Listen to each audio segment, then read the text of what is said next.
TYBA paper number 13 સ્ત્રીઓની સમસ્યાઓ, તેમાં હવે આપણે લોકો છેલ્લું જે યુનિટ છે, છઠ્ઠું યુનિટ સ્ત્રીઓની સમસ્યાઓનું નિવારણ, તેના વિશેની ચર્ચા કરીશું. તો યુનિટ 6 છે તે છે સ્ત્રીઓની સમસ્યાઓનું નિવારણ.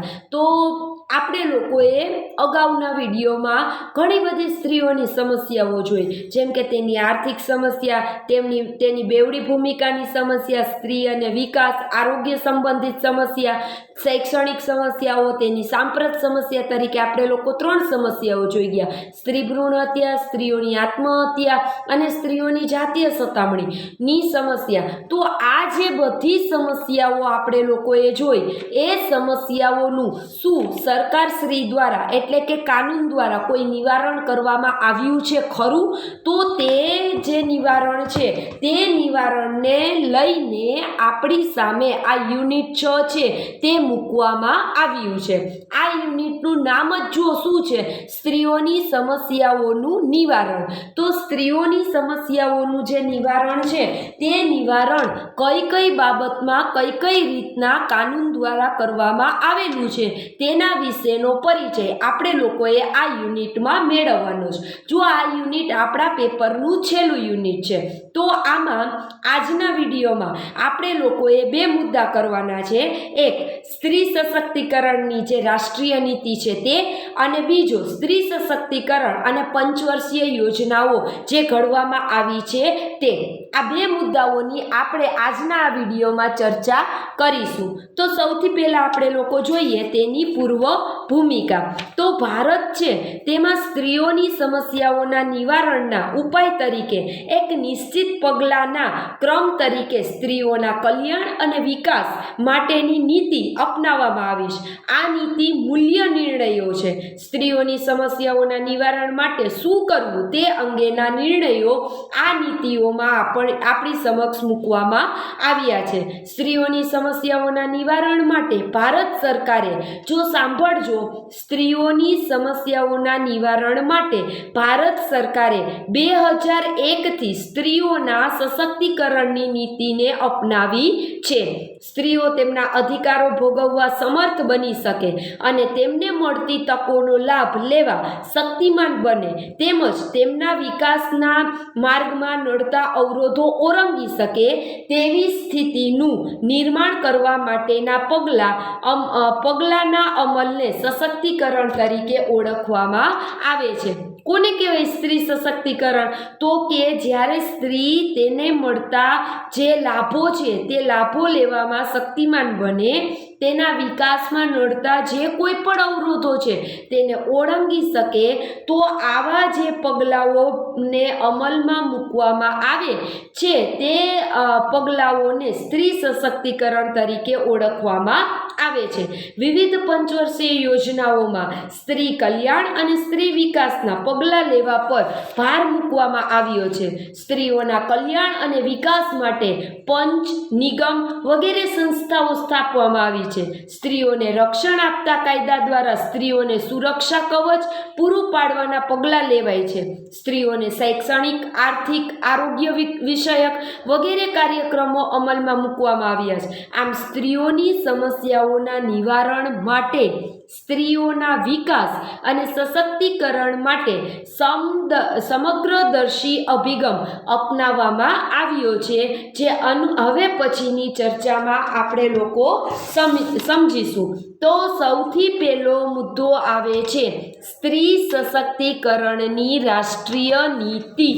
તો રાષ્ટ્રના વિકાસના મુખ્ય પ્રવાહમાં સ્ત્રીઓના ન્યાયી અને અધિકારપૂર્ણ સ્થાન અંગે વિશાળ પાયા પર સામાજિક જાગૃતિનું સર્જન કરવા માટે 2001ના વર્ષને સ્ત્રી સશક્તિકરણ ઇમ્પ્રુવમેન્ટ ઓફ વુમન ના વર્ષ તરીકે ઘોષિત કરવામાં આવ્યું, અને 2001નું વર્ષ સ્ત્રી સશક્તિકરણ વર્ષ તરીકે ઉજવવામાં આવ્યું. વર્ષ દરમિયાન સ્ત્રીઓના સશક્તિકરણ માટેની નીતિનું ઘડતર કરી તે અપનાવવામાં આવી.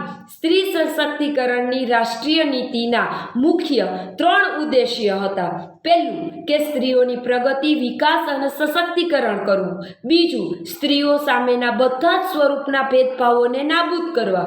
અને ત્રીજું, સમાજ જીવનના બધા ક્ષેત્રોમાં અને પ્રવૃત્તિઓમાં સ્ત્રીઓની સક્રિય ભાગીદારીને સુરક્ષિત કરવી.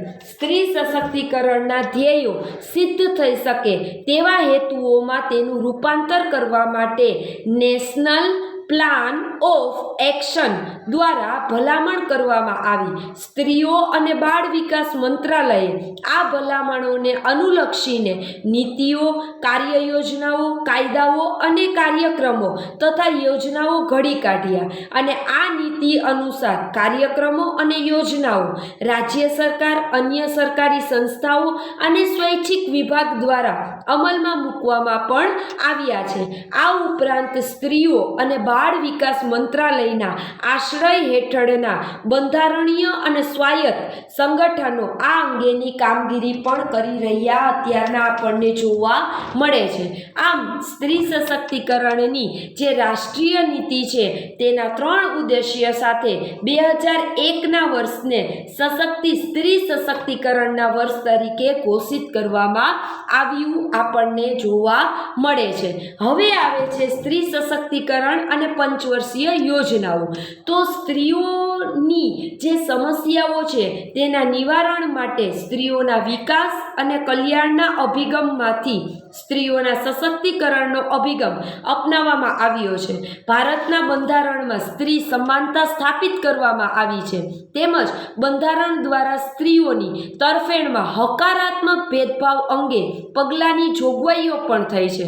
અને જે જોગવાઈઓ વિવિધ પંચવર્ષીય યોજનાઓ પરથી આપણને જાણવા મળે છે. તો સ્ત્રીઓના પ્રશ્નોને લાગે વળગે છે ત્યાં સુધી પ્રથમ પંચવર્ષીય યોજના, જેનો સમયગાળો હતો 1951થી 56 સુધીનો, તેમાં પંચવર્ષીય યોજનામાં સ્ત્રીઓના પ્રશ્નોને લાગે વળગે તેવા કલ્યાણ અભિમુખ જે એક પ્રવૃત્તિ છે તે હાથ ધરવામાં આવી. કેન્દ્ર સામાજિક કલ્યાણ બોર્ડ દ્વારા સ્વૈચ્છિક સંસ્થાઓના સહયોગથી સ્ત્રીઓ માટે કલ્યાણકારી પગલાં લેવામાં આવતા હતા.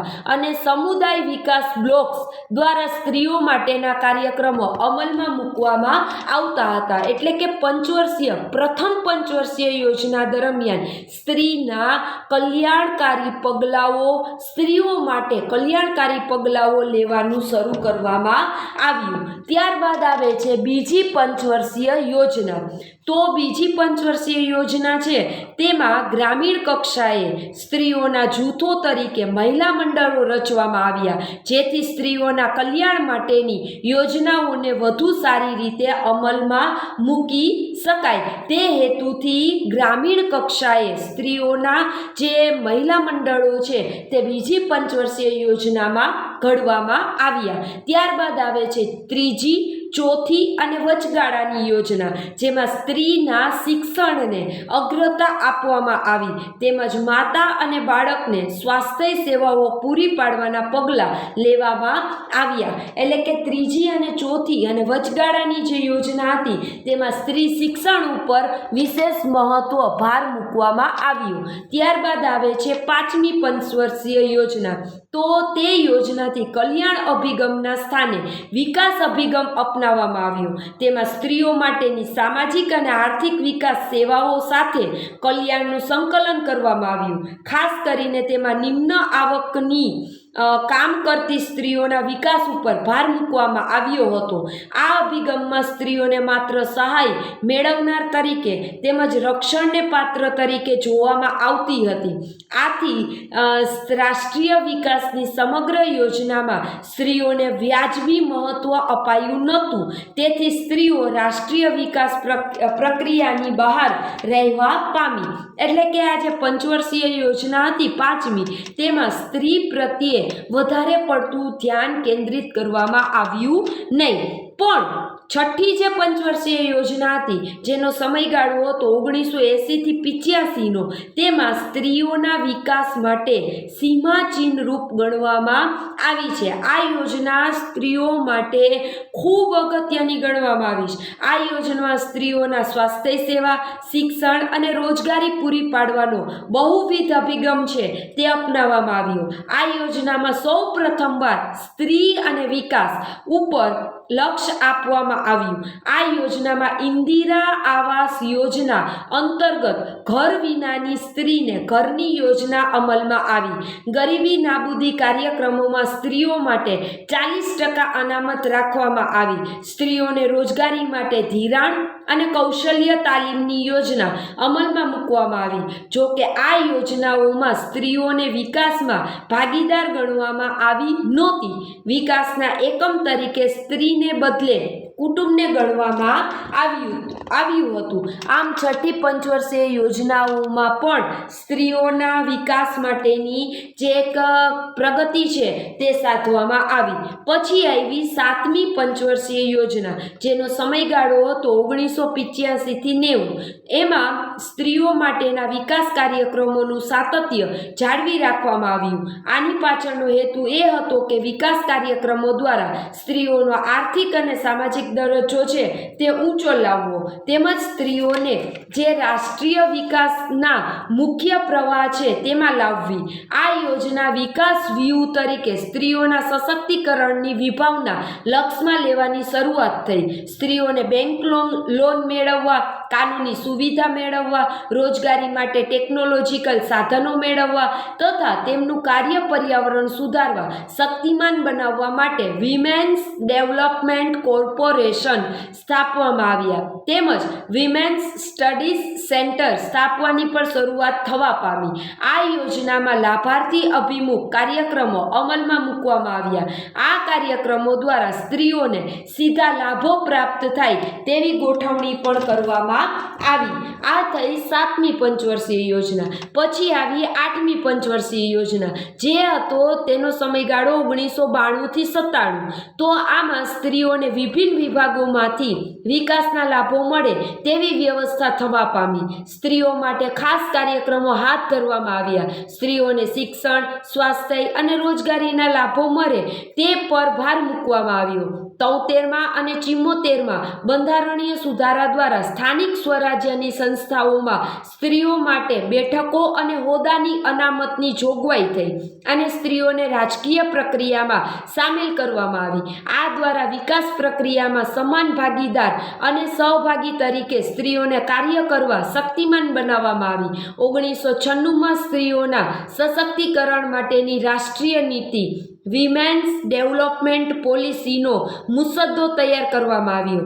આઠમી યોજનાનો આ અભિગમ સ્ત્રીઓના વિકાસમાંથી સ્ત્રીઓના સશક્તિકરણ તરફનો હતો. ત્યારબાદ આવી 10મી પંચવર્ષીય યોજના જેનો સમયગાળો હતો 2002 થી 7નો. તેના વિવિધ લક્ષ્યાંકોમાં સાક્ષરતા અને વેતનની બાબતમાં જેન્ડર ગેપ ઘટાડવા, સાક્ષરતા દર વધારવા, બાળમરણ અને માતૃમરણ પ્રમાણ ઘટાડવાના લક્ષ્યાંકોને આવરી લેવામાં આવ્યા. ત્યારબાદ 11મી પંચવર્ષીય યોજના આવી જેનો સમયગાળો હતો 2007 થી 12માં. તો આમાં વિવિધ કાર્યક્રમો અમલમાં મૂકવામાં આવ્યા. તેમાં લૈંગિક સમાનતા અને સ્ત્રીના સામાજિક, આર્થિક અને રાજકીય સશક્તિકરણ માટે સહાયક પરિસ્થિતિનું નિર્માણ કરવા પર ભાર મૂકવામાં આવ્યો. સાક્ષરતામાં જેન્ડર ગેપ ઘટાડવાનો લક્ષ્યાંક રખાયો. બાળમરણ અને મૃત્યુ મરણ દરમાં ઘટાડો કરવાના લક્ષ્યાંકો રખાયા. તેમજ સ્ત્રીઓ અને કન્યાઓમાં વ્યાપ્ત એનેમિયામાં ઘટાડો કરવા ઉપર ભાર મૂકવામાં આવ્યો. લિંગ પ્રમાણ ઊંચું લઈ જવા ઉપર તેમજ સરકારી યોજનાઓમાં લાભાર્થીઓ 33% સ્ત્રીઓ હોય તે બાબતને પણ આવરી લેવામાં આવી.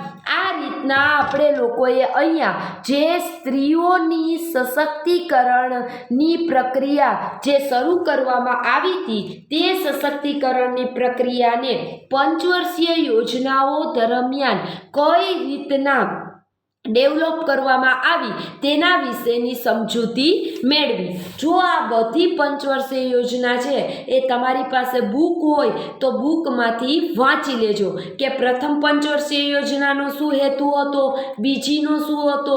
આ રીતના જે 12 પંચવર્ષીય યોજનાઓ 11 જે પંચવર્ષીય યોજનાઓ તમને લોકોને આપવામાં આવી છે તે 11 પંચવર્ષીય યોજનાઓ દરમિયાન સ્ત્રી સશક્તિકરણ માટે કેવા પ્રકારની યોજનાઓ છે તે ઘડવામાં આવી છે તો તેના વિશેનો પરિચય એકવાર તમે લોકો લખી અને મેળવી લેજો.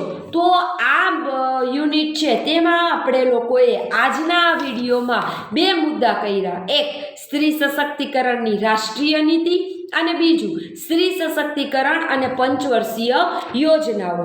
હવે પછીના વિડીયોમાં આપણે લોકો સ્ત્રીઓની સમસ્યાઓના નિવારણ સાથે સંબંધિત જે સંસ્થાઓ છે, જે સંસ્થાઓ કાર્યરત છે તે અને તેના જે સ્ત્રીઓની સમસ્યાઓના નિવારણ માટે જે કાનૂની પગલાં લેવામાં આવી રહ્યા છે તેના વિશેની સમજૂતી મેળવીશું. તો હવે પછીના વિડીયોમાં આપણે લોકો બીજા 2 મુદ્દા સાથે મળીશું. તો આમાંથી સ્ત્રી સશક્તિકરણની રાષ્ટ્રીય નીતિને સમજાવી અને સ્ત્રી સશક્તિકરણ અને પંચવર્ષીય યોજનાઓની ચર્ચા કરો.